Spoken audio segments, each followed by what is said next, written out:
It's another brand new thing from Thomas Chakubachimade with the Scorpion. Coming again with the song called Chakukala. Ngoni tena. Profema Studio.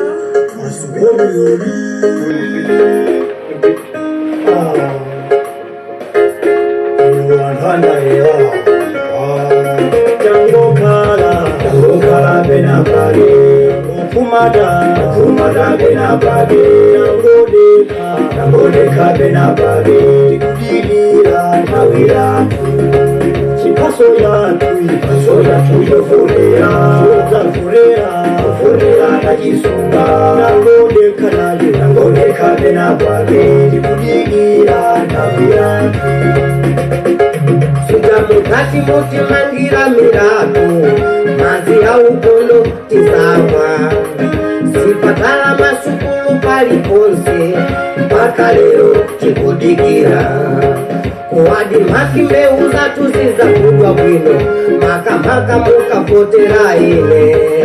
Ili tonse chisakala tayari, mpaka leo chikudikira. Pajabwana mamba kuposa wangu, ukamuuza kikukulira sapato. Amataya pata imwe ya mambala, mpaka lero akungodikira. Wakwera pansa na panjo kukuzimba, sakafolo mukudyerera. Kuiwalira kuti kuja kulindi, tafaifi kuzitifuna. Monile mwatandala uli, mweuli, mwachoma bwanji, mwaswera bwanji, muli bwanji, moni. Tusindile uli, tuswerere uli. Monile, moni, mwadokera tani, moseliwa. Kuchigawo chatu chaboma namba 29, Amalawi wonse amene maiko kunja kwa malire a Malawi, tikupatsa moni muziyankhulo zanu kumeneko. Tabweranso ndi movie uja wa Mind Change, kusintha kaganizidwe, amene mwaona kalata imene talemba dzulo, tidalemba kalata yoonetsa kuti dzikoli sili ufulu kapena mtendere sudzabwera chifukwa choti pali zida za nkhondo zoopsa. Ufulu wa dziko lapansi lino sudzabwera chifukwa choti auje agonjetsa auje, chifukwa sidaonepo nkhondo mchibadwire mu mbiri imakhala yopambana kuti ena agonjetsa anzawo. Koma zimene zimachitika zoti aononga katundu, miyoyo ya anthu yaonongeka ndi amadati tikakhale pa tebulo. Bwanji simunakhale pa tebulo poyamba musanayambe kuphana. Hepani. Simunakhale pa tebulo musananonge miyoyo ya anthu chifukwa chanu. Simunakhale pa tebulo musananonge katundu chifukwa chanu. Kusongeza kuti chikungofunika dziko lapansi, chimene chikufunika dziko lonse lapansi kusintha kaganizidwe. Ndiye chida chachikulu chobweretsa mtendere weniweni pa dziko lapansi, chifukwa munjira iliyonse pa dziko lapansi pano ngati sitingasinthe kaganizidwe ndiye kuti dziko silisintha. Koma chilengedwe chikuti adatipatsa dzikoli tiligwiritse ntchito, tilisinthe polipititsa pamwamba, Ambuye akutero. Sono ndikungosintha maganizidwe fasi kudzabwera angelo kudzatisinthira dzikoli lapansi lonse. Ndifeyo pakati pathu pakungosintha kaganizidweko takhala kale angelo, chifukwa ndi kuti tateteza kuononga miyoyo ya anthu, tateteza kuononga katundu otilidza mangaso nkhondo ijakatha. Ndikupatsani chitsanzo, maiko amene anamenyera ufulu otalandira ufulu kulonawo mchire, dziko la Mozambiki, dziko la Zimbabwe, dziko la South Africa, dziko la Namibia, adakalowa mchire kukhala kuononga miyoyo ya anthu. Koma nthawi itakwanira azungu ndi omenyedwawo adanena kuti tiyasintha maganizidwe, tiye tikomane pa tebulo. Ndani ndi ndani kukomana pa tebulo? Kudali kusintha kaganizidwe, sikuti nkhondo zile za nkhondo zikanagonjetsa iya. Potero ife pozindikira kuti mbuyo monse nkhondo sizinamenyedwe, nziwinidwa, anthu napambana ena nagonja, kumakhala kuti zaonongeka zinthu tikakhale pa tebulo. Ndikupatsa chitsanzo a Malawi, nkhondo ya ku Mozambiki pakati pa Frelimo ndi Renamo.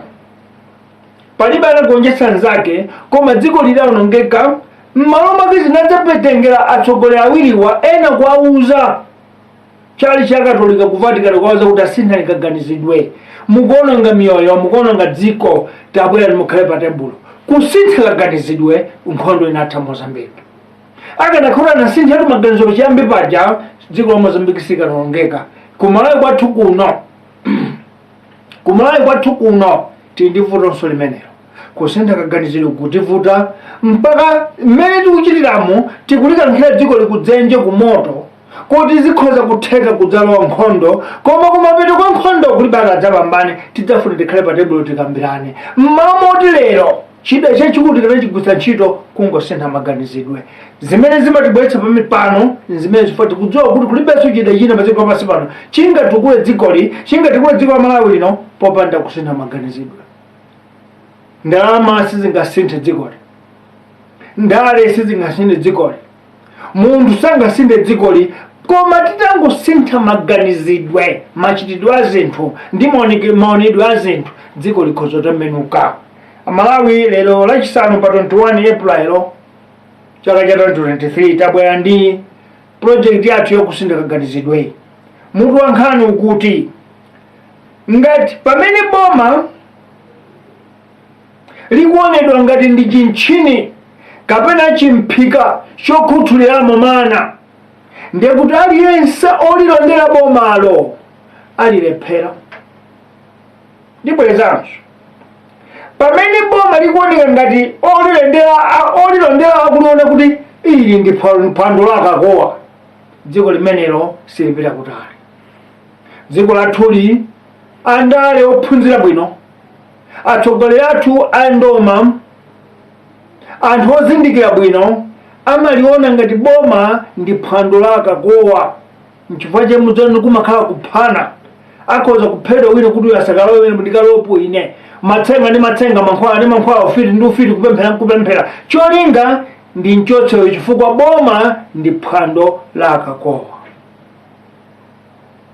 Amalawi lero likusintha maganizo kwathu kubwera koti tisinthe maganizidwe osamaliona boma ngati phwando lakakowa.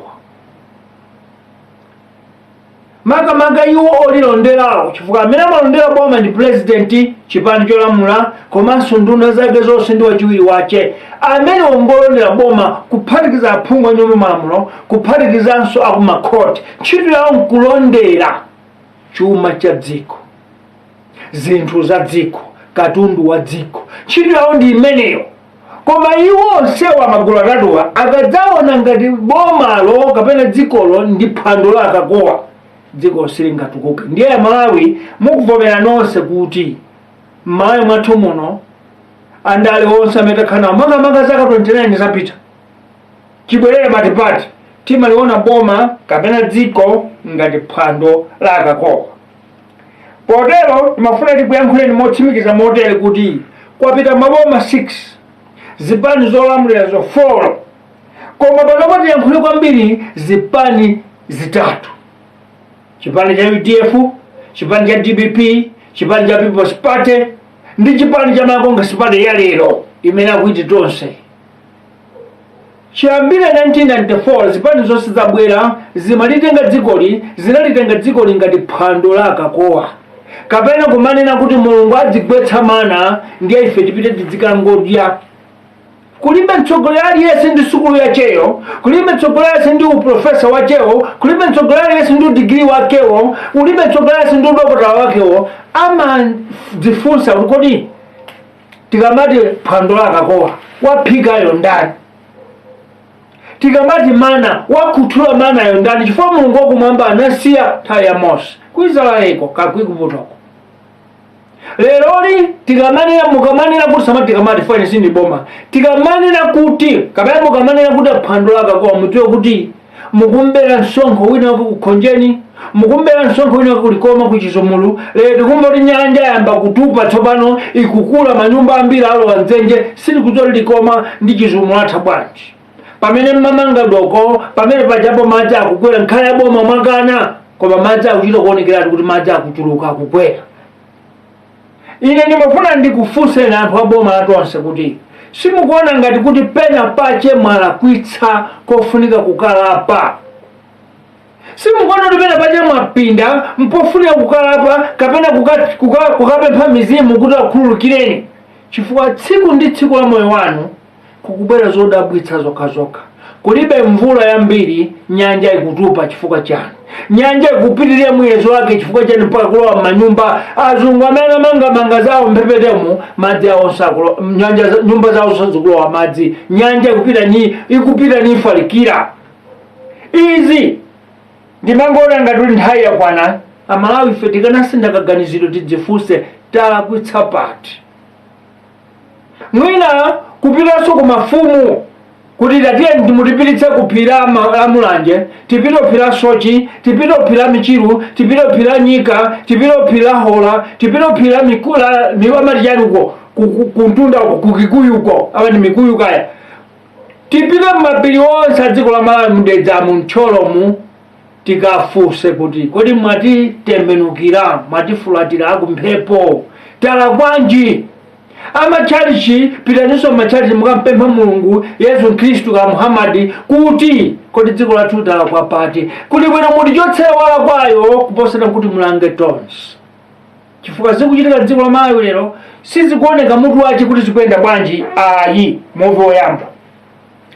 Dziko la Malawi kuyambira nthawi imene akamuzibanda adachoka, boma limaoneka ngati pate kapena phwando la akakowa nanenera mucho. Adala president okha akamuzibanda amene amati oba wantambala wani kwaja yansongo akalowe, ndipo adapitiriza mpaka kuchipani. Mukuti chipani cha Mangunga chipagulitsa makadi, kungotendera za makadi umakalowa. Chibwerere matipate kulibe amene amakalowa. Chibwerere matipate kulibe amakalowa, mmalo mwache amalemekezedwa ndi amene wadya kwambiri kuphwando la akakowa. Amene amapatsidwa ulemu ndi amene wakakhutitsa mimba yache kuphwando la akakowa. Ndiye ndimafuna ndikuze ndilo Malawi akakowa awotu ndi ifeyo amene tikupereka msonkho. Chifukwa imene amene tasonkha kuti phwando litheke, kuti achakwera achilima aize muwa mkaka akeni zikhale ng'oma mlichali chimwendo banda anenepe amene unenepera mucha. Ndalama yake yanu ndi anga ya msonkho. Kulibe aliyense olondera kuyambira president wachiwiri wake, nduna zake, kupita ku nyumba malamulo speaker wake ndi aphungu ache, kupita ku makoti chief justice ndi olamulo oweruza milandu ache. Kulibe ndi mmodzi yemwe amadziwa kuti ifetu kwathu nkulondera chuma cha dzikochi. Chifukwa cha inu wake ndi anthu awo amalipirawa, mmawa wake amati ayi ndi phwando la akakowa. Movie number 2.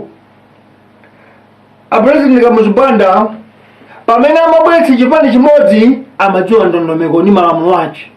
Chifukwa adali munthu opanda zachibwana, adali munthu osalola zopusa. Nchifukwa amamanga kaya ndi wakwawo kaya ndani. Tidamva kuti mmodzi mwa abale awo ku Kasungu anamangidwa apa mpaka nakhala ku Nsanje ku prison kakunzereka amati kuti kaya. So kazoti sale president olola zachibwana, sale president olola kuti chinthu za dziko ziziberere fanda malume. Koma kungochoka Kamuzibanda, boma, dziko, ndalama za dziko, ndalama za chuma, misonkho ya Malawi kubomako idasanduka phwando la akakowa. Koma ndimafuna ndikuwuzeni movie number 3. Kamuzibanda atayika khalidwe losalola zachibwana uwu m'midzimu kukhombo koyiwalika. Nthawi imeneyo mabuku ana asukulu, makopi ana asukulu, masileti, mipira zimagulidwa ndi boma. Ndenga zimafika kukhombo koyiwalika, ndetu madera onse amene kuliko tukoka kalewo kumafika zimene zonsezo msonkho wa Malawi Kamuzibanda atausamala. Ndipo kukhala mpando zaka 31 ngati amasola pang'ono kudzapezeka kuti ali ndi 20 billion zaka 31, pamene kungolowa matipate zaka 5 zokha, zaka 8 zokha, zaka 10 zokha anthu amakhala mabilionea. Kumba ndalama zoposemera Kamuzibanda anamba zaka 31. Pamenepo tichite manyazi chifukwa ndife anthu osaphunzira nene choncho, osadziwa kuti boma ndi chani. Movie number 3. Number 4, izi zikuti kumbutsa lero kuti Malawi adachita mistake, Malawi adalakwitsa. Kulakwitsa kwaja mkoti kudali anthu ku Zambia uko, kudali anthu ku South Africa uko, amene kuti Malawi mbwere ulamuliro wa matipate uja kuti boma la anthu pa anthu kwa anthu democracy. Koma vuto la Malawi ife kusankhana mitundu, kudzikonda, komanso kumayang'ana kuti awandani tidatenga matipate ndi democracy kupatsa anthu achipani chimodzi. Nchifukwa chakubwera kwa bagiri muluzi matipate sanaoneke mutu wache. Chimene chidaoneka kuti nchakuti ndiye kusintha president ndi kusintha nduna, kusintha chipani cholamula ndi mbendera zimene zimauluka mmwambapo zinali za yero. Koma mayendetso a boma adasinthiratu kotheratu potani misonkho ya Malawi sinalemekezedwe. Malamulo amene amatera kuti malamulo a democracy ndi kuti boma litiyendera malamulo kudalibe, chifukwa ndiye kwakhala kukubedwa ndalama mu zaka 29 kwabedwa ndalama zambiri. Leti kumva kuti choka kuti 2017 ka 2016 kufika 2023 no 6 trillion yabedwa. 6 trillion yangobedwa. Ndiye ndikufuna ndifunse Amalawi nonse, atsogoleri athu anaphunzira za economy za chuma, atsogoleri athu anaphunzira za mkomya wa chuma, alola bwanji kuti 6 trillion ingolowa nzenje kapena ilowe pa chizombwe? Alola bwanji? Boma limene lilibe malamulo, dziko limene silitsata malamulo ndi dziko lowonongeka. Nchifukwa cha dziko litsopano boma lasanduka phwando la kakowa kumene anthu amadya mwankhaze, amadya moononga. Movie number 5, matipate amene mwemembekeza abwetsa ufulu wa anthu, malamulo, kupanga zinthu pampoera pambambanda, komanso kumawerengera chilichonse chimene kuchita walephereka mu zaka 29. M'malo mwake achitika nchani? Mu zaka 29 izo aliyense amene akulambira, akudikulira, akusapota zoyipa, akuyikira kumbuyo zonyasa, akulemekeza wakuba, ndi amene ali olemekezeka mdziko la Malawi. Ndi amene amapatsidwa makontrakti, ndi amene amapatsidwa matenda aboma, osati matenda akudwala, matenda a business kuti mukatipatsire mankhwala, mukatitengere mitengo ya magetsi, mukatitengere. Ameneyo ndi amene amapatsidwa. Koma ndifuna ndikuwuzeni izi, dziko lililonse limene limagwiritsa ntchito adobadoba, adobadoba ndi uyo amene amabwera apresident mukira bwino kuti nisimukulagwa. Iyo uja president kumanyadira, namva nzanga boneka ndo akuti ngati ufuna udane ndi wandale muuze chilungamo. Ndipo kuti ndisadane nawo bwanawa umabwera kuti inutu mwale masankhidwa ndi Mulungu. Inu Mulungu akuti mulamule dziko li mpaka 28. Cholinga nchonena kuti alandire macontract, alandire mabusiness. Ndiye kumalawi kwanu kwathu kuno chuma chathu chili m'manja mwa adobadoba. Iwo amene amayidukulira wandale, iwo amene amamunyambita wandale. Ndiye ndifuna ndikuwuze tsoka la dziko lathu, pamene a business oyendetsa chuma ali pamene pano akefe, umbali nayo kuya mwenye. Mbali ya mwenye akuyi nawonso ationa kuti dziko ili si ali pa phwando la kakowa. Ife tidzigwiritsa ntchito yomweyo akuchita madobadoba awowa. Ndiye amamuyitana kandi wayi mwanaye kuti kodi ine sonkho ndi bwanji uchadzimuza 1 billion ali abanye ngokupatsa 1 million. Uyu nkuvomera chifukwa ndi chisavage cha munthu ophunzira. Akulola 1 billion ikalowe nzenje iphetse dziko kuti akande 1 million kwacho. Nzimene anthu ophunzira mboma akuchita. Ndiye mwenye akatero amalimbika, amaonjezera business yake ikule, chifukwa kuti mene ndapulumutsa 1 billion mu chifukwa cha 1 million ndiye ndipanga mopitiriza amwenye nkumalemerabe pamene ino ake nthaka akusaukirabe. Chifukwa ukukuku amene akulemera kwa anthu akudaifa Malawi ni madobadoba, amene akunyambita nduna, amene akunyambita president, amene akuwauza atsogoleri zonama kuti ndi knock. Ni mafuna ndikuwuzeni izi, Joe Biden president wa America ananena kuti ndasankha timu yomwe ndiuza kuti a president mukulapa. Osala zuluza munthu uchita bwino akono ndikulakwitsa. Achakwera ndi achilima. Simunayenera kusankha anthu kuti adzikunyambitani adzikuseteka ndi mapazi, adzikulemekeza ndi mukulephera, mukhale ndi anthu adzikuwuzani kuti komatu apa dziko linokwiya, apa dziko likwiya. Takhala tikuwuzani kumbuyo koma simunamve, koma timafuna tikuwuzani izi. Dziko loyendetsera chuma cha dziko choyendetsera ndi madobadoba otaku nyambika ena kuti apeze contract. Dziko limene chuma chake chimayendetsa ndi amwenye amene aonpeza mpata kwa madobadoba ndi atsogoleri onyambitidwa, chuma chake chimakhala chosokonekera chokugwa. Lero lija amati inflation, kuti zinthu zakwera bwanji. Mmene mmawa mboma munezi zili pa 9%, lero muli thukuta kuno chifukwa inflation ijafika 27%. Kusonyeza kuti zafika poti tikuthamangira msewu wa Zimbabwe kuti zinthu zidula kwambiri, zadula kwambiri koma zikupitira zidulabe chifukwa sitikuona njira iliyonse yoti inflation itsika, chifukwa madobadoba ndi amene ogula mankhwala mzipatala. Sabwera nawonso mankhwala wa mzipatala mulibe, ndalama mwapatsa kale chifukwa ndi achipani chanu. Madobadoba ndi amene akuzira kuti katenga lima mitengo tichite magetsi akukatenga ku South Africa, pamene tili ndi chikangawa kuno Viply imene imadzala mitengo oti kanatha kuteteza ndalama, koma ngati akugula mitengo ya magetsi ku South Africa ndalama zingati mabiliyoni. Dziko lathu laonongeka chifukwa lili m'manja mwa madobadoba amene akunyambita atsogoleri. Dziko lathu laonongeka chifukwa amwenye apeza mpata ona mmene tikunyambitira tokatoka iwo angolowa ndi mamiliyoni awo, chifukwa kunena kwa chilungamo madobadoba awa amene akumanyambita president kutikulira president contract jamukalandira ngati mukulandira cash sipitira 100,000,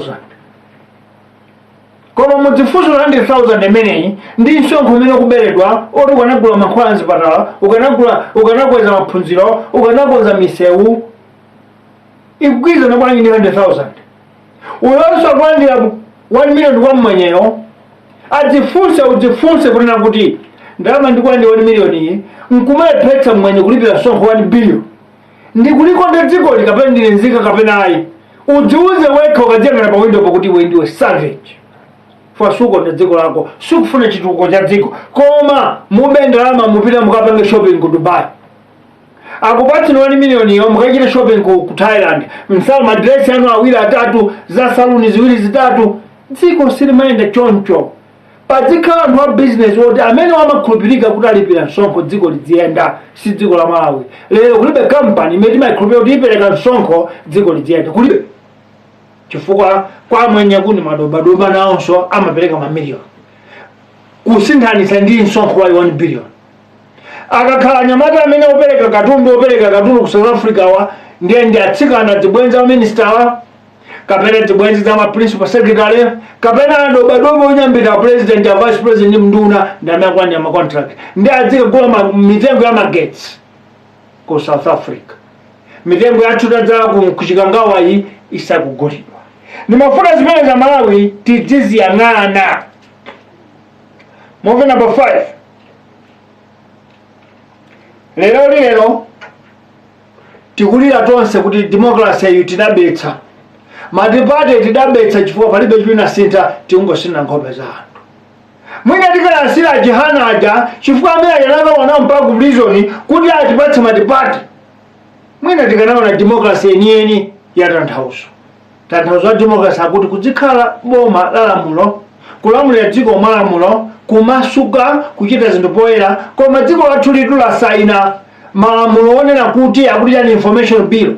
Wanyuza ndi ufulu kuimbira reporter, ali ndi ufulu kuimbira nduna, ali ndi ufulu kupita ku office ya boma kuti ndifuna ndipeze information yakuti. Lero lamulo lile chikhazikitsidwe ndi achakwera, siligwira ntchito. Ndipo achakwera alipeza, liyakhazikitsidwa ndi apita Mutharika, siligwira ntchito. Lero zambiri zikubisidwa.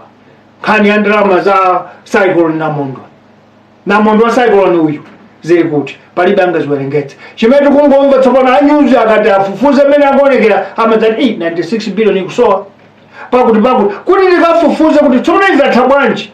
Wanyuzika wa polisi kawachani alibe nthawi yoti angapatsidwe mpata umene. Ndiye lero tisankhule mobisa. Democracy yathu si democracy so ndi democracy pa Chingerezi po democracy. Yakhala democracy yake ya misala chifukwa ena aibapo. Moving number 6. akapezeka ena ochenjera otisanga bedwe amalikonda dzikoli, ndiye kuti amene aja amamangidwa osapititsidwa khoti, amasowetsedwa kapena somwina kwakonzera chiwembu, kukawotchera nyumba, kwadikirira pansewu. Ndiye ndimafuna muchiweza Malawi kuti andale athu mzaka 29 maboma 5 andale athu maboma 5 adazindikira kuti chimene chingapangitse okhala pa mpando iwo adziphika umphawi, dziko lizisauka kwambiri kuti lidzikapitabe pa chitendere chawo kukanyambita, kukahonga, kukapempha, kukagwada, kukachita mwandionera pati. Iwo aja adzitulutsa ma 5,000 atipatse, ndikuti atitseka pakamwapo. Lero aliyense amayang'ankhule za nzeru zake, boma limayisetsa ampezere njira, amgule kapena ampusitse kapena ampatse ma 5,000 ewo apo b mumva kunena kuti ansankha ali pa mpando kakuti mwina ndikazembe. Potero boma lakhala likupanga umphawi zaka 29, cholinga adzitipondabe Amalawi ife, chifukwa popanda iwo sitidya, popanda iwo sitikhala anthu. Lero lolemekezeka dziko la Malawi tikamanena kuti kuli auje a ndalama zawo, mwayang'anitsitse ne madobadoba onyambita atsogolera ndale, chifukwa makontrakiti akutenga kumeneko, matenda amene ogula zinthu za boma akutenga kumeneko.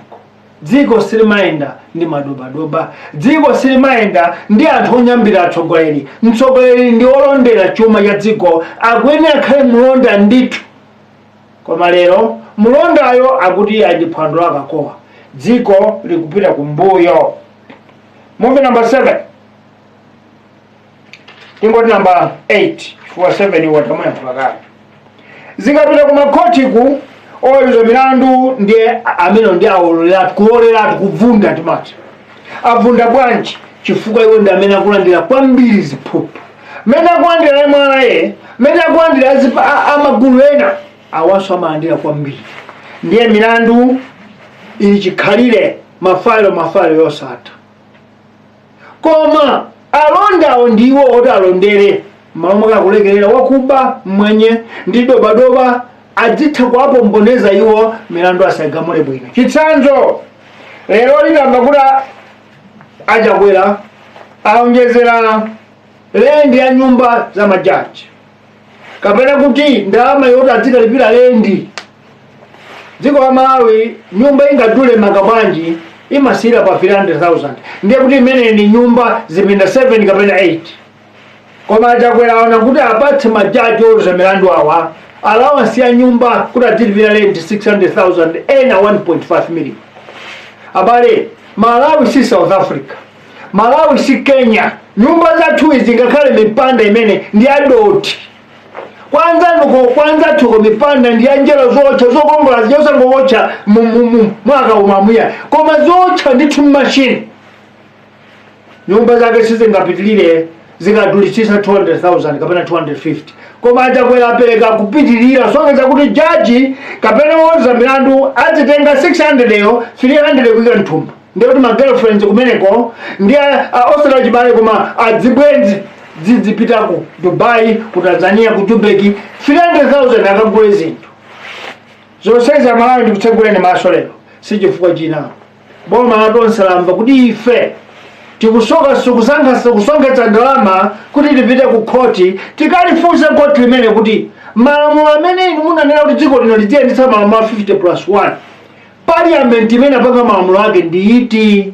Akatiperekeza anzikamanda, akatiperekeze kayandani amene aja ku parliament akationetsa kuti tsiku lakuti parliament iyi idapanga malamulo awa kuti tasiya za first past the post. Owinayo ndi ameneyo, nayo tsopano tikupanga za 50+1 tikufuna akatiuze. Ndipo pano mtengerepo mwayi Amalawi nonse amene mukufuna chilungamo dziko, tichotse boma la dobadoba, tichotse zonyansa izi, sonkhane ndalama zanu mochuluka.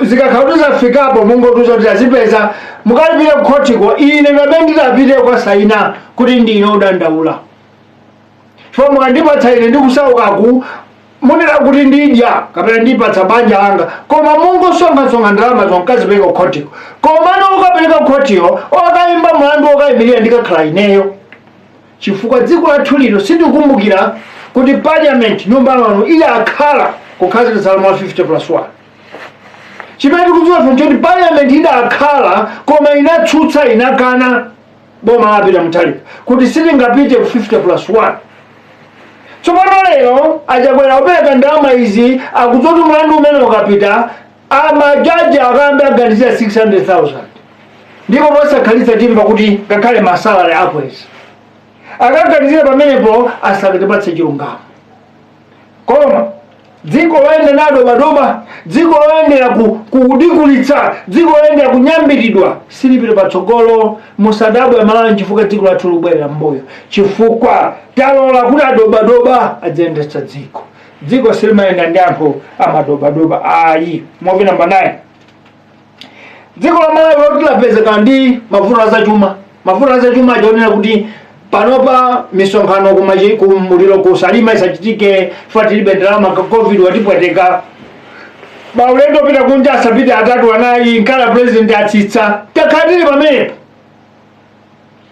nzomvetsa chisoni kumva kuti osogwera ntchito mboma ku State House ya president nduna zawo aonjezera malipiro ngati pamenepo mposa kwana tikumvaso kuti kukhale budget ya 1 billion kuti akangokonza kapinga ku nyumba kwa president koma tili pakati posamala ndalama chifukwa tili pampanipani ndiye fosoloti kodi mpanipani watipeza Amalawi ife kapena wapezanso wa president athu wapeza ife toka a president athu alibe mpanipani umene nchifukwa chake maona kuti akuti osayenda iwo maulendo 6 ka 7 anduna asapita kulikonse akupitabe lero kapito hino imakhala panda anthu chifukwa samakapita kumisonkhano kwache mwapeza ali mujenu mu game mu akugula ndalama zimene ndi alawansi akugula ma TV kapena choseretsana. Muvi namba 10 dziko lathu lili pakati posamala ndalama aponde kwa dzagwa na mondo wa Fred nkuononga dziko lonse misewu kudula milatho kuchotsa miyoyo ya anthu kutha nkumva kuti boma limenelo likulephera kuti lingachite chani kwa anthu ovulalawo silingakonze misewu chifukwa ndalama lilibe kutofika kokapempha ndege za nkhondo dziko lakunja kuti atithandize kumva kuti mene anthu agonabe m'masukulu kapena akanafuna pogona nkumva kuti boma limenelo likuononga mabiliyoni angati kugula magalimoto anduna apamwamba. Amalawi tatiye nthawi yake tidzitha kuyang'ana sabaganiza tikugona kuti kulota ya sitikulota anthufe izi zikuchitika koma m'maso mwathu dziko ili lidali pakamvuto kuti chuma lilibe lifuna chopetsa kukongola nkupezera alonjeza masale yawo mpaka udzu wa ku State House upatsidwe mabiliyoni tikuona ndi maso nkupezekanso kuti akubwera kukaongeza masale anthu onse akumene kuja nkufika kumpatsa munthu lendi ya nyumba 600,000 mdziko loti chuma mulibe nkudzamaliza nkuti tugula magalimoto 12 anduna magalimoto ngakhale ku South Africa kuno sayendera koma afuna kugulira nduna ndiyoti dziko libe ndalama ili kapena ndi phwando lakakowa koma kuti finya ife tidzikhulupirira kuti dziko libe ndalama iwo ndalama linazo msonkho wathu tusaiwala. Muvi namba 11 boma kapena nditi dziko atsogolerache ndi alonda olondera chuma cha dziko misonkho ya Malawi mcholinga chonena kuti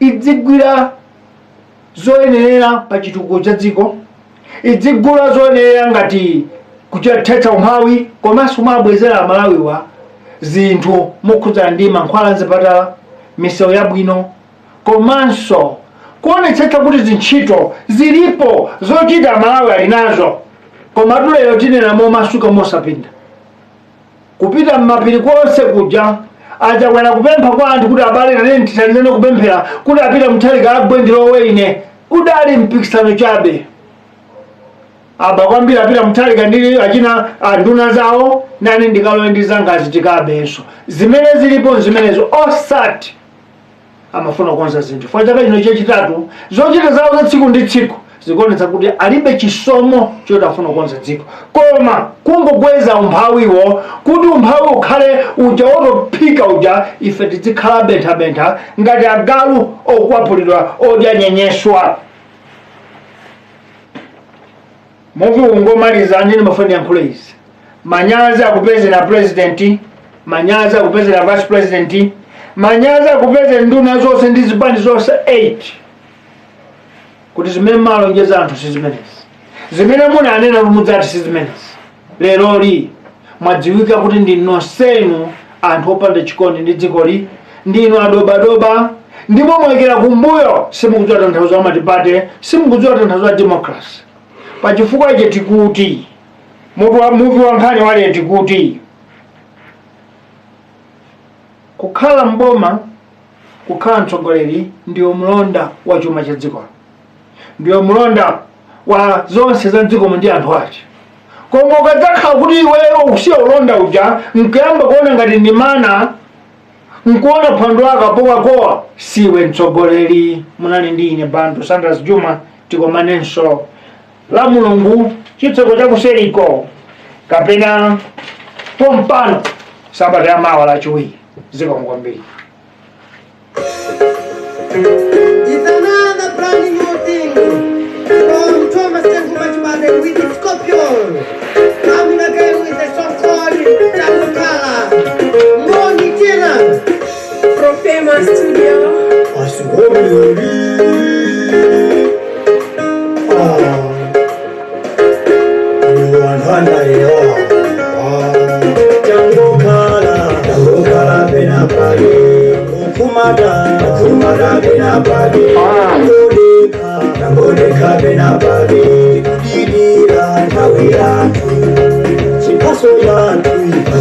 Mwanine Malawi,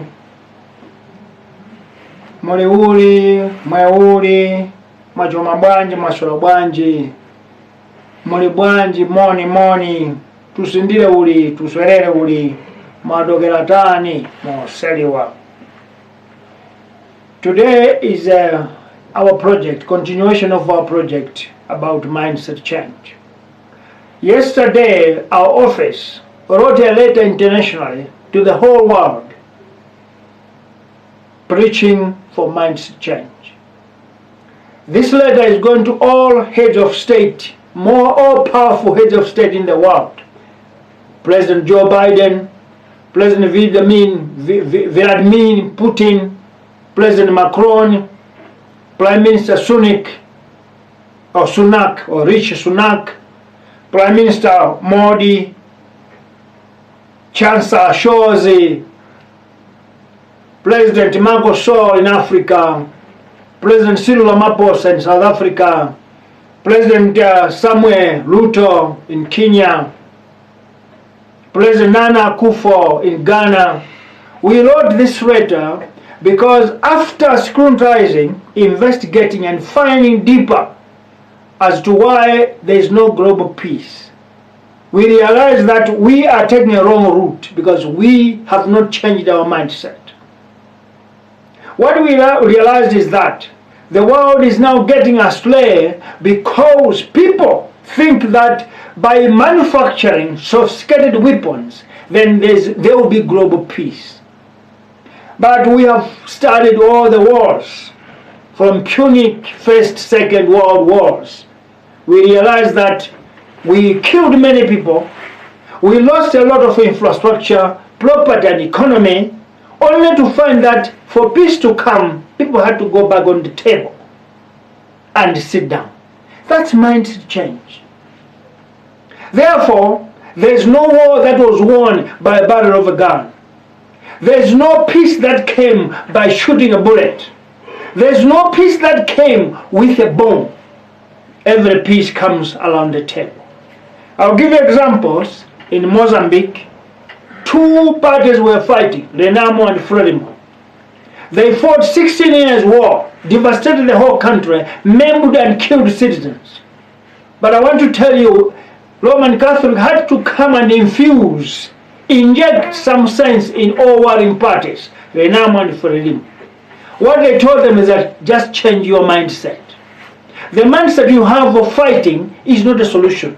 But you can sit around the table and find a solution. Peace came in Mozambique. Not because of a gun, because they had fought 16 years. Bullets had exchanged, guns and bombs were exploding, but that brought no peace. Therefore, in our office, in our engine room, we went deep and realized that the only solution, the only tool for global peace is the usage or the activation, activizing or activating mindset change. That's all. Therefore, we have appealed to all these powerful leaders with nuclear weapons, with whatever machinery against black people, against global people, that there will be no peace.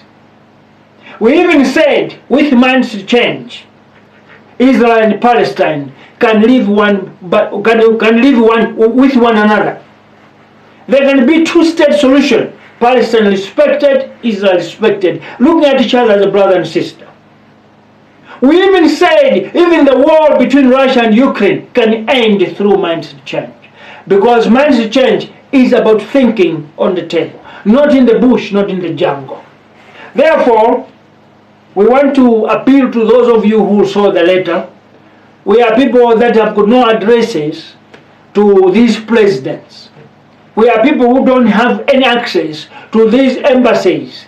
But those of you who are listening to this, please forward those letters to the appointed people. We even send it to UN General Assembly, ICJ, ICC, including the Vatican. May the Pope see that letter, because those are the people that can speak louder about mindset change. Therefore, global peace, the only tool and weapon for global peace is mindset change. Fellow citizens, today's topic is, when state and government are looked as manna from heaven by guardians, then we must know that we don't have a nation. I will repeat. When state or government is looked as manna or jamboree party by guardians, we must know that there is no state. This is the mindset change for everyone who work in the government, starting from the president, ministers, speaker of parliament, parliamentarians, councillors, chief justice and judges, together with magistrates. This mindset change is coming to you. Today's mindset change project is literally going to all state and government guardians, because you are guardians. We hired you to guard our resources. We hired you to guard our nation. We hired you to guard our taxes. That's your job. You are the guardians of our country. Perhaps up to now, 58 years later, men and women of papers in education do not know or have chosen to deliberately ignore the principle and fundamental meaning of guardian or servant. I think it's deliberate. You did it because we can't say you don't know. You are educated men and women. You know, but you have deliberately chose not to follow, so that you can party in jamborees. For the past 6 governments, 4 political parties that have run or served as government and state in the past 58 years, many in the past 29 years, after multi-party democracy have displayed and shown that either they don't know their job description, or they have chosen to ignore or break what is expected of them. This is what we see today. Instead of being guardians, you are now eaters. Instead of being protectors, you are now embezzlers. Instead of being servants, you are now masters. Doesn't mean that your education taught you that, but you have deliberately done that because you see that there is ignorance in us. We cannot stand up because police is with you, military is with you, power is with you, the law is with you too. Movie number 1. Malawi government after Kamuzubanda has just become a jamboree party, where state and government has become a conduit to siphon taxes of citizens.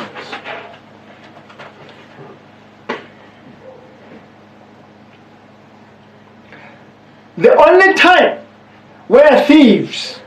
were nabbed, it's only during under Kamuzubanda. Kamuzubanda could arrest anyone who swindles, siphon or root any money of our taxes. But after that, 29 years later, we are struggling. We can't arrest anyone. This bore fruits because even the forgotten and the outskirts of the country's schools, health centers and clinics were equipped with all necessary needs such as medicines, bandages, transport and vehicles. Where there were shortages of nurses, they would come from town to save that particular clinic in the villages, because Kamuzubanda used our taxes prudently. Kamuzubanda used our taxes in discipline and made sure that each and every citizen is reached. In schools, exercise books, balls for sporting activities, and enough teachers were readily available, as well as educational materials, including slates for grade 1s or standard 1s. Roads were graded even if the president was not visiting such areas, because the cars that are coming from district, from Minister of Health, from Minister of Education, had to pass and reach our remotest areas. And I want to tell you, if there's any forgotten area in Malawi, is Kombwe, behind Michiru. But during Kamuzubanda, he was grading the road from Chileka up to Chiromoni, and the cars of government could pass. That is the most rejected or neglected area in the whole country. But during Kamuzubanda's time, even a bus was passing there, United Transport. Movie number 3. But today, under Matibate democracy, you only see a grader where the president is going to pass. If you see a grader, you must know a president is coming tomorrow or next week. Matibate democracy. Movie number 3. Each and every kwacha of taxes was accounted for, and citizens felt and tested the goodness of their taxes. In other words, they appreciated the government's efforts to collect their taxes because they could see the fruits, educational materials, health centers, even clinics where there were no clinics. Mobile clinics were coming. President Kamuzubanda underwent part rule, made sure in areas where there were no hospitals or clinics, mobile clinics could come with nurses from town. After Matibate democracy, that is history. And all kids who were born after 1994, they don't know this. Kamuzubanda infused fiscal discipline even in his own ruling party. Whoever embezzled or stole party membership card fees was sent to jail. He was a man of no nonsense. Under Matibate, we live with nonsense. Democratic players were fake. They thought fiscal discipline and prudence of accountability were evils of one-party state, not realizing that democracy means the rule of law, human rights, and transparency. So our politicians who came after in 29 years were fake democrats. Because if they knew that democracy means what, they could make sure the rule of law is always at hand. As we said before, if you remember in the past episodes, we said before here that real democrats were robbed of their ideology and fundamentals by imposters who took advantage of numbers, hence the birth of regionalism and tribalism.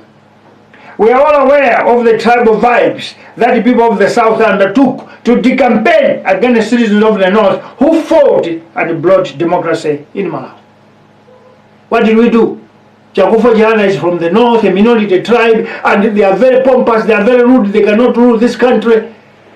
We were robbing our democracy from the real democrat. I want to tell you that if Chihana was a president of Malawi, democracy could not be mocked the way it's mocked today. Movie number 4. Matibate democracy that was supposed to bring human rights to all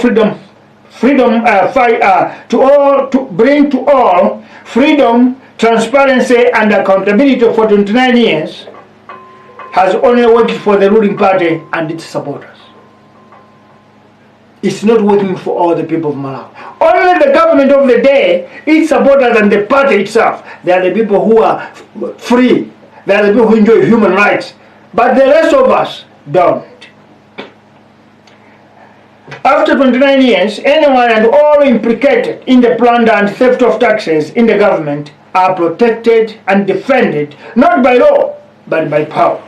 Because in multi-party democracy, the law don't work under 5 government. The law don't work. What works is power.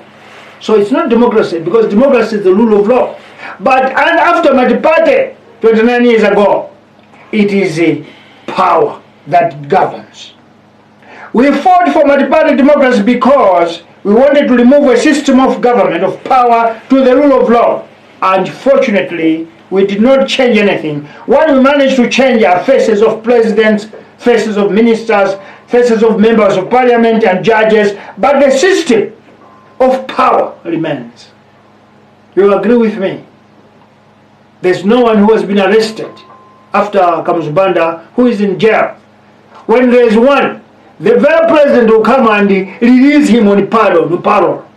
You know why? That's promoting corruption. Because each and every minister will steal again, will embezzle again, because they know that president will take me on a parole. Very shameful for our democracy. Moving number 5. Multi-party democracy of free speech, freedom to associate, to assemble, freedom to the Bill of Rights have been overpowered by democracy. Not democracy anymore, but democracy. Because we look like we are now a country that has no direction. Not human beings either. Democracy has overpowered democracy because free speech is not free at all. Free thinkers are intimidated and violated by their rights, because every time there's a free thinker, they come to bribe him with money, give him a luxury job when he cannot deliver, when he cannot perform. Moving number 6. Those who know to defend and protect their rights are brought to not to speak the ills and evils of the government of the day. Truth don't matter in democracy. What matters is politics of 5,000 kwacha and the party materials. So the country has now lost the whole direction. We are no longer a country of sanity, no more. Malawians have been reduced to psychopaths. Today the whole country has been reduced. For more humanity, we are now psychopaths. How? In 29 years, governments created artificial poverty. They intentionally created poverty because they know we are psychopaths. They created artificial poverty so that citizens can be reduced to beggars and bootlickers. Under multi-party dispensation, successful men and women are those dancing and ululating for thieves in political suits. These are the type of people enjoying state contracts, given tenders without due diligence, and they are overpaid by state even if they cannot supply or deliver the services. Some of them, they will go and buy electricity poles in South Africa when we have Chikangawa forest with beautiful and strong trees. Why? Because they are bootlickers. They are middlemen. To politicians, as long as these psychopaths will defend and support their evil, they will be called nation's businessmen and women. Now I want to tell you, a country where middlemen are running investments through corruption, because they are bootlickers, that country cannot develop, that country cannot go up. Moving number 7. This is why Malawi economy cannot grow or develop. As I speak to you today, inflation has risen from 9% in 2020 to an uncontrollable 27% today in 2023. Now that must tell you, that's a signal that this country is now plummeting. This country is going to the dunghill. This country is going towards Zimbabwe, where inflation goes to millions. Because once you reach 27, 30, there's no coming back. This is where our country is. And you know what? It's making politicians happy because they are manufacturing poverty. They are producing artificial poverty for us to keep on salivating on their news, on their heels. When you look or check Indian businesses' transactions, you'll find that they too have copied the same system. They would rather bribe ministers, principal secretaries, directors, SOE servicemen in order to evade tax in billions for a mere 100,000. An Indian businessman will evade 1 billion kwacha tax by giving a minister, giving a COE, a CEO, or giving a director or principal secretary 100,000, or if it's too much, 1 million. But the Indian is evading 1 billion kwacha tax. In the heart of these educated professionals, they say, government is not a human being, therefore it can be robbed. There's that word. Government is a machine. Government is a big thing. Do you know that the government is moving because of taxpayers' money? Now you say it's a machine. It doesn't feel pain. Are you serious? No one feel pain or heat, yet the monies invade could buy medicines in hospitals, provide quality education, build roads and other developments in the country. So if you see professionals, technocrats, receiving bribery in exchange for a huge amount of 1 billion taxes that an Indian is evading, you must know that in the country here we have savages and educated idiots who are selling our country for a mere 1 million kwacha against 1 billion, for 100,000 kwacha against billion. So you are educated but dunderheads. Moving number 8. When it comes to law, courts and judges are the worst because they save anyone who comes to bribe more. So the whole system is messed up, is rotten. The executive arm, ministers and president, they are rotten. Parliament and Speaker of Parliament, they are all rotten. Chief Justice and judges are all rotten because they survive on bribery. And now an Indian, when he sees such type of people, he say, here there's business. Because he will make sure in every transaction he make 1 million is spared for bribery so that he can evade tax. But do you know that 1 billion kwacha could have bought medicine, could have produced high school, quality education? Do you know that could build bridges? But our politicians don't care about that. Towards the government, in realizing this trend, knowing that citizens are touting to take judges to court on the proclamation that Malawi uses 50+1 voting system, while in true sense our constitution stipulates first past the post. Because you agree with me, there's no day in the history of Malawi where Parliament endorsed or made a law that we are now crossing the river from first past the post to 50+1. It has never happened. In 2017, if not 18, DPP government went to Parliament to propose 50+1, but all members of Parliament rejected it. If you remember, we are the people who stood here and castigated all of them to say they have betrayed the country, but it was denied, rejected. Now, where did the judges took the power or got the law? Because laws are made in Parliament, not in the courts. Court's job is to translate the law made in Parliament.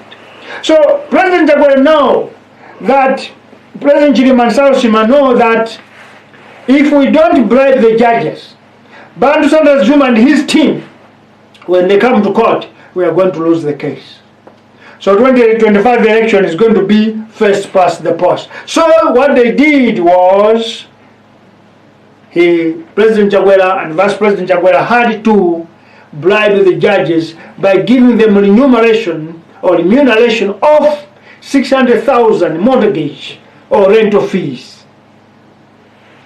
Tell me, in this country of Malawi, where our fences are these bricks made by human beings, not machinery, houses that are not even luxury, is there any house that can be paid 600,000 per month?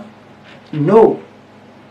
Even in South Africa, there's no house that more luxurious, but it cannot cost that amount. So where did President Chakwera find it fit to bribe, to pay these judges 600,000 up to 1 million rental fees, rental allowance? This is bribery. So that when Sanders Juma goes to court and all Malawians, the judges will side with the thief. the corrupt, because this is corruption. Our economy doesn't agree that we're going to give a judge 600,000 mortgage fee. It doesn't. All this Tonse Alliance government is doing for bribery so that democracy, which emphasizes more on the rule of law, cannot be put into practice. There should be no rule of law, but there must be rule of power. That's what Chagwera and Chilima are doing. Moving number 9. A country faced by austerity measures before Cyclone Freddy has a capacity to offer government officials salary hikes and have a budget for loan at State House. You know, all of you, that President Chagwera introduced austerity measures. No conferences, not foreign trips. Even him, he said he only go out 3 times, even though he violated and went 6 times or 7 in a year. But no minister was allowed to go out for conferences because the government don't have money. So that is what they called austerity measures. But you will wonder, the very same government brings a huge budget, hike the presidential salary and ministers, and even put a budget of 1 billion for loan on the ground of the State House. That is a government that say we are tightening our belts. But they are putting a budget of 1 billion for grass outside the house. Movie number 10. That was before Cyclone Freddy. Now after Cyclone Freddy, that has devastated the entire country, a storm that came when the country was struggling to have cash for fuel, to have cash to fix energy crisis, to have cash to buy medicines in hospitals, has no shame to put aside billions to buy luxury cars for ministers, deputy ministers and secretaries. Malawians, open your eyes. We are being cheated here. These people are manufacturing poverty. President Chagwera and Tonse Alliance, they are manufacturing poverty, but it's not true that there's no money. Because in a country where there's austerity measures, in a country affected by Cyclone Freddy, there's no way a government will put an amount of money to go and buy luxury cars for ministers. Where is austerity measures? Number 1. Number 2, where do we get the money? So whatever they're preaching, that this country is poor, this country don't have money, is not true. Because when you buy a car in the house, it means food is there, children have gone to school, everything is in tight, that's why you buy a car. So if my government under Tonse is buying luxury cars, it tells you that there's a lot of money. But these are psychopaths, these are educated idiots. Moving about, and let me ask there, all these new bar cars you are buying, which road are you going to drive? Because all the bridges are broken up. The roads are just potholed. Where are these cars going to drive? Are you not ashamed? Moving number 11. Government or state officials are guardians of state resources and taxes. But Tonse government has clearly shown that they didn't come to be guardians, but they are on the competition with DPP of President Peter Mutharika to find out who steals more between the two of them. President Chagwera, Vice President Saul Chilima, 8 political parties did not come into the government because they wanted to be guardians of our resources. They came in because they were on competition. They are on competition against DPP. DPP stole a lot of money. We too must do the same. Because guardians cannot do what Tonse Alliance has done in 3 years' time. Moving number 12. Government or state is not an institution of MANNA. It's not an institution of parties. It's not a jamboree party. It is an institution where whatever it produces must be used prudently, disciplined, and transparently. And that the resources must serve the people and the country.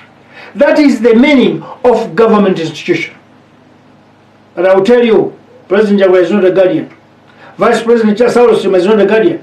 Tonse Alliance government and 80 parties are not guardians, but they are guzzlers.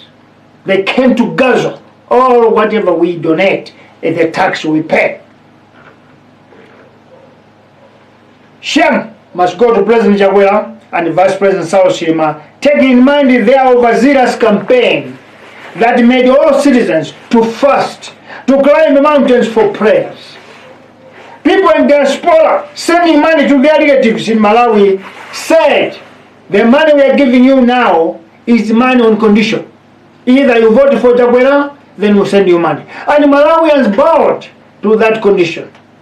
And they went to give you the vote. Today, this is what you are giving them back.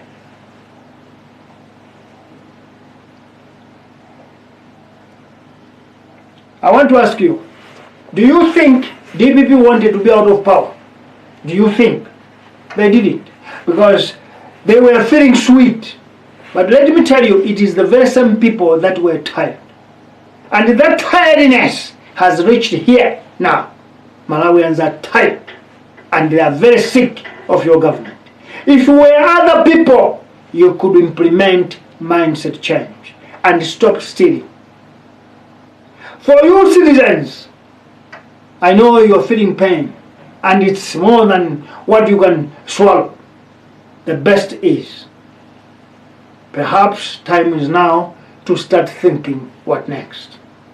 But violence, demonstrations, war can never be a solution. The solution to all that we are facing is changing our mindset. That's all. We can bring a better country, we can build a better country, we can have best leaders by infusing in our hearts and minds mindset change.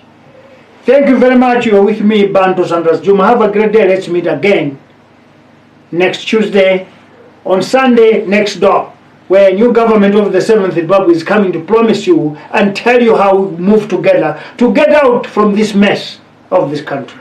Thank you. It's another brand new thing from Thomas with the Scorpion.